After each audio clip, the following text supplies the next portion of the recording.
Hello and welcome to this video tutorial from paulwyke.com.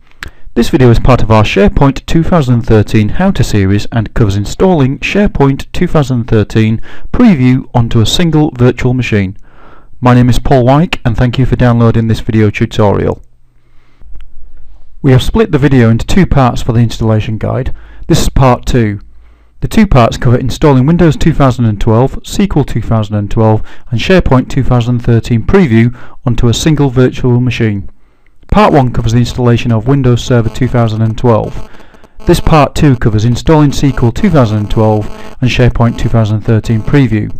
In particular, we will be creating Windows accounts required for the installation. We will then move on to install SQL 2012 and then install SharePoint 2013 Preview. We will require 4 Windows domain accounts. First of all, the SQL Service account. This is used to run a SQL Server. Then we have the SP Setup account, which is the SharePoint Setup account. SP Farm, which is a SharePoint Farm account. And SP App Pool, which is an Application Pool Service account that we will use.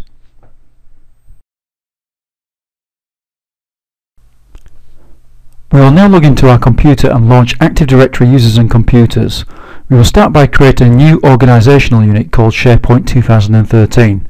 We will then create our 4 accounts in this organisational unit.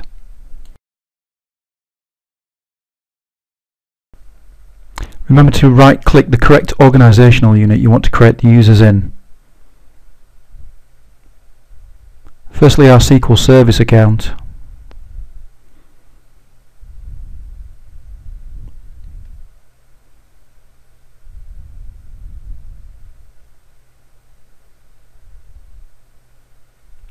Then our SharePoint Setup account.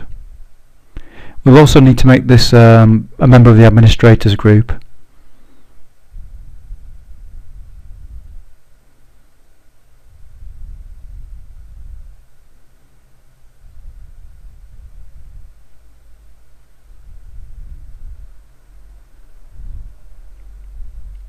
Then the SharePoint Farm account.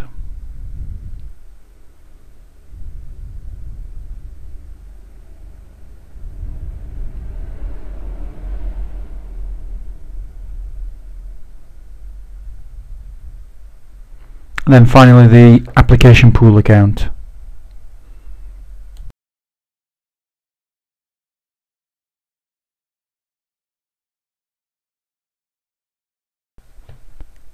We will now sign out of the system as administrator and sign back in as the SharePoint Setup account.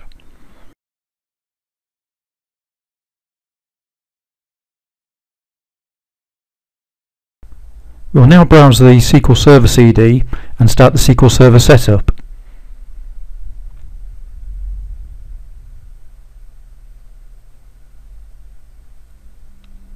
We will select the installation link and then New SQL Server Standalone Installation.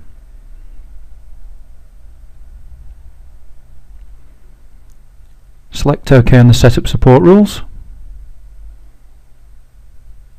and then select Next.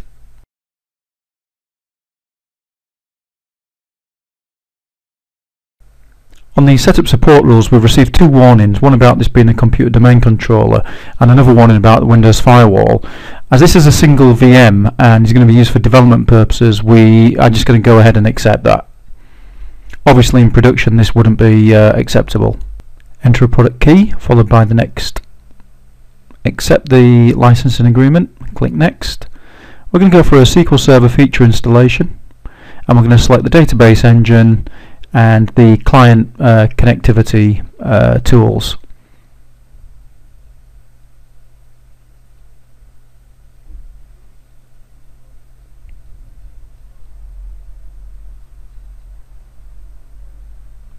Click Next on the installation rules and we can either select a named instance or the default instance. In this case we're going to use the default instance name.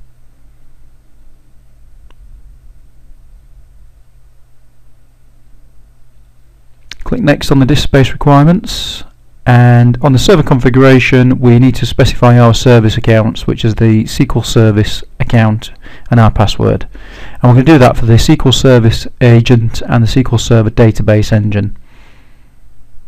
we're going to leave the SQL Server browser. On the database engine configuration, we're going to go for a mixed mode configuration, so we're required to specify a SA account password, and we'll also add the current user to the SQL Server administrators.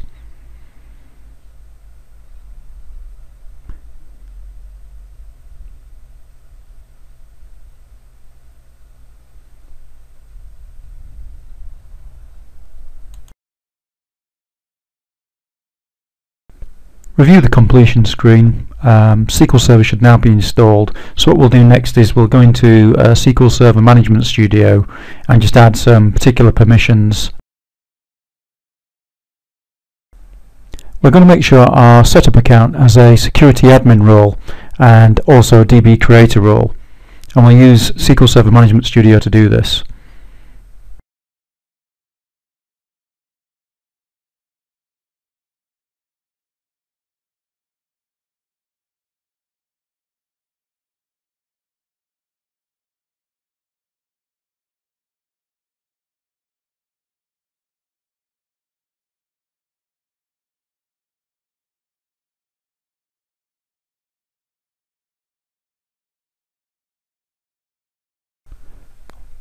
Right, we should now be ready to begin our SharePoint 2013 installation, so we're going to browse the media and go and run the prerequisite installer.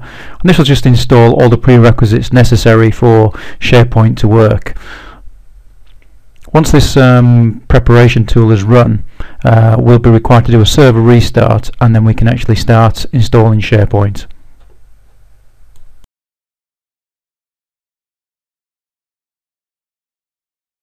When we log back into the server, the prerequisite installer will complete its installation.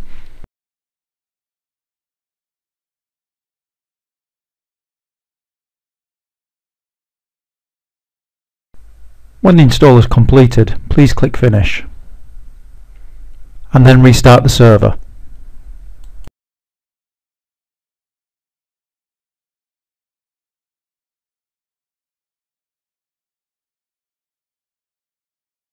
We can now start our SharePoint server installation by running the setup from the media.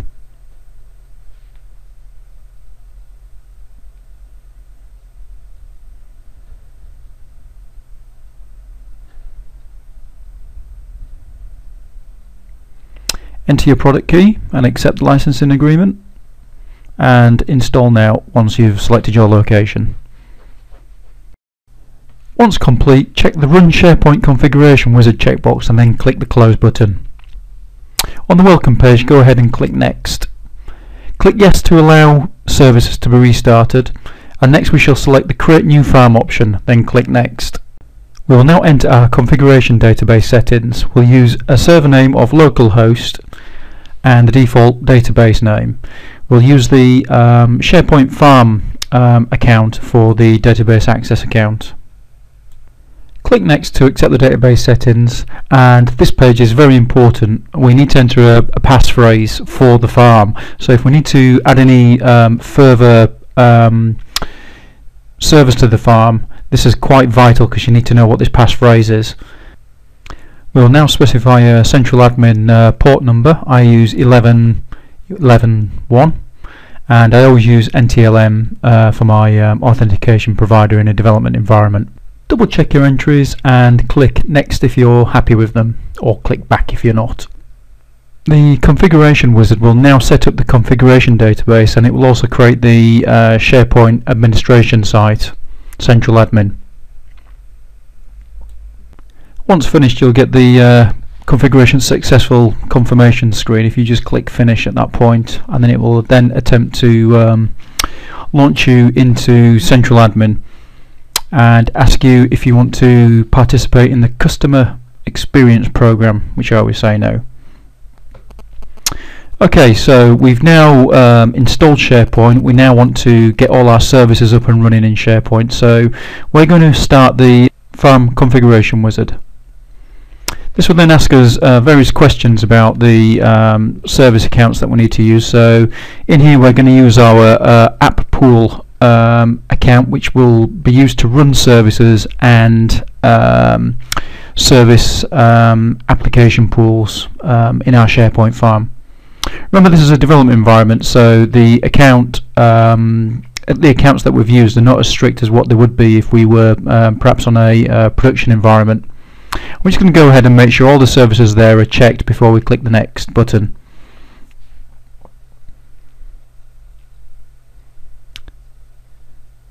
Okay, and then we get the Create Site Collection page, so we're just going to put in a demonstration title, and we'll use the same title as the description. We'll remove the sites element out of the URL, so you get like a slash for the top level site collection. And you notice there you've got an experience version, so 2013 for SharePoint 2013 look and feel, or if you want to be more familiar with 2010, you can select 2010 there from the drop down. And as you can see, there's a lot of familiar templates that you would normally see like you do in 2010. Of course, we've got some very snazzy please wait in progress type screens. We've now been given the farm completion wizard, so just double check everything's okay there. And there we go, that's Central Admin. It's created all our services we needed for our top level site collection that we've just created. So what we'll do now is we'll actually just navigate to that particular site just to see what it looks like.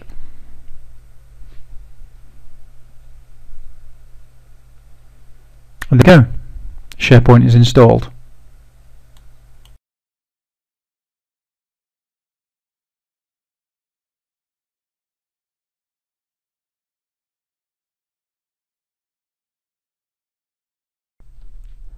That concludes this two-part SharePoint 2013 preview installation series.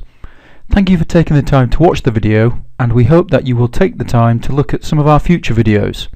To get the free ebook on this subject, please navigate to http://www.paulwyke.com/ebooks.